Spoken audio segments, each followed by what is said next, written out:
Hi, my name is Karen Fazio, and I'm the owner of my best friend dog training in Keyport, New Jersey. And now that you saw my tape, there's a couple of questions that you gave me, so it said right here to read them out loud and answer them. So let's see. The introduction: name of your business. I already gave you that. How many dogs do you own? I own two. I own a German Shepherd. He's about 6 years old, and I own a female English Foxhound, quite a rare breed. She's 3. They're both really sweet, and you'll meet them in a little while. And shaking. What is my training philosophy? Simple, simple, simple. Keep it simple. I want people to not feel that they're training their dogs when in fact they actually are. Training should be seamless. It should, just like your dog understands that when you open the door, you should come walking through it. That should be how your dog training is.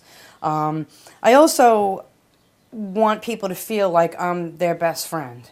And I work with really severe behavioral issues. I deal with severe aggression, fears, obsessive and compulsive disorders, and things like that. There's very few of us around. Not many trainers are willing to take on those kinds of liabilities. I don't really see aggression as a problem. I see it as a symptom. So when I see a dog that's baring its teeth and it's, lunging at somebody, I'm thinking there's something more going on there. And there is. It's, we have to try to change that behavior. But when you have a dog like that, you're really stressed out and you really don't know where to turn. And like years and years ago, when I first got my dog, I was calling trainer after trainer after trainer. I'm talking answering machines. And I'll tell you what, even with the trainer I had, only wanted to talk to me if he was training. So what good is that? If my dog's flipping out and I can't talk to you, I just don't like that. I kind of like to be there. I like to be there 24 hours a day. I like to make myself accessible by telephone. You should be able to contact me anytime you want to talk about an issue. I want to be your best friend. I want to be your lifeline. Okay, I'm the person that you reach out to. I don't want you to turn to a television program or a book. I want you to be able to call me so that I can walk you through it and explain the behavior. So that is my training philosophy, and I also do positive training. I don't use any harsh corrections, any punishments. It's completely unnecessary. We can achieve great results, even better results, with positiveness and kindness. You don't have to speak meanly to your dog, and you don't have to punish your dog either. Describe a typical day or week. Well, the next question was, what is my best quality as a trainer and my worst? Well, I pretty much explained to you what my best quality was as a trainer when I explained my training philosophy. My worst, I do a lot of stuff for free. People call me all the time, when they're looking for answers and they're looking for a dog trainer. And, rather than, take down their name, number, problem, and make an appointment and go over there, I tend to, stay on the phone for, an hour. Sometimes I'll be on the phone for, 2 hours, and my husband's like, what are you doing on the phone with this person? You don't even know them. But, I know what it's like to be on the other end of that line.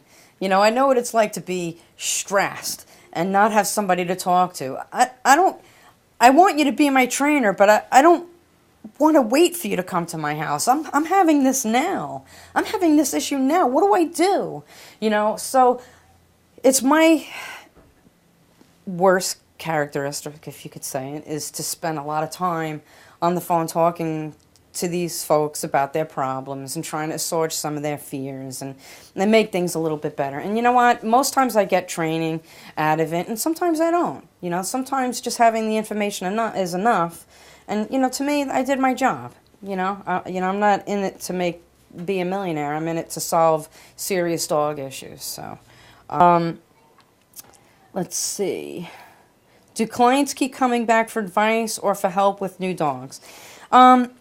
Back when you were asking me the question about my training philosophy, one of them, and it's pertaining to this question, is I stay that dog's trainer for the remainder of its life. Especially if a dog has issues. So if like this Doberman today, I'll be that dog's trainer until the day it dies. And I don't care if it moves to Chicago, and I actually have a client that moved to Chicago, and I'm still talking to them. If it moves to Brooklyn or wherever it moves, I will always be the one that they call to talk about the dog, or I'll follow up. Even if trainings are complete, I will follow that dog the rest of its life. And unfortunately, a lot of these dogs don't come from good breeders. A lot of them come from puppy mills, from questionable breeding, which is why a lot of these problems surface in the first place. And a good breeder will follow that dog until the day it dies. They want to follow it its whole life, and that's what I do. And my clients call me all the time. Even if I don't hear from them for 3 or 4 years, they'll call me up, hey, I'm having this issue, what do I do? So, I want to make sure that I'm always available for them. So yes, the answer is yes, they do keep coming back for advice and help. Do I work with clients of different economic means, upper class, middle class? Yeah, absolutely. I've worked with people that live in trailer parks, and I've worked with people who live in mansions on the Navesink River. Do I treat them any differently? Absolutely not. Do their dogs think that they're any different? No. They still have the same issues, they still have the same problems and challenges, and it doesn't matter if I live in a mansion or if I live, in a trailer. It really doesn't matter, and it doesn't matter to the dogs, so they all get treated equally. Do I sometimes can help somebody if I see that they're struggling economically? Absolutely. I'll do trainings if it's a severe behavioral problem. I'll train now, pay me later. If you want to pay me $10 a week, pay me $25 a week, that's fine. The thing is I want to help your dog, so I really don't care how I get that accomplished. As a trainer that specializes in fear and aggression, I really, if it's my only one goal in the whole universe, is to let people know you don't have to be mean to your dog. You don't have to make your arm into a claw. You don't have to kick your dog. You don't have to do any of these things. You just have to reach the mind of the dog. And your dog learned how to perform those behaviors because it was rewarded in some way. So my job is to show you how you could reward in other ways and make it fun and laugh and have a good time about it and not be so serious. It should be a real life thing. It's a real life animal that's breathing air. Why should we become something we're not? And I kind of want to add a natural, homegrown dog training. This is how it's done, but it should be as easy as cake. And that's what I want to do. I think that she has a very, very, very good chance of becoming a well-adjusted dog, and you could see just in one day. This is one day. This is not one of those TV shows where they do 20 trainings and they condense it into one little video. This was one day, and we got those kinds of results. So I think that's a pretty good example of what you'll be able to see. And that's pretty much it. I'm Karen Fazio. I'm the owner of My Best Friend Dog Training, and I hope you enjoyed my tape. These are my 2 doggies. Oh, yeah. We want to see the camera. Come on, let's go outside. Yay! Hello, handsome. This is Carney, my German Shepherd, and that's Lucy. Good girl, sweetheart. You always want to eat. You always want to eat. Yeah.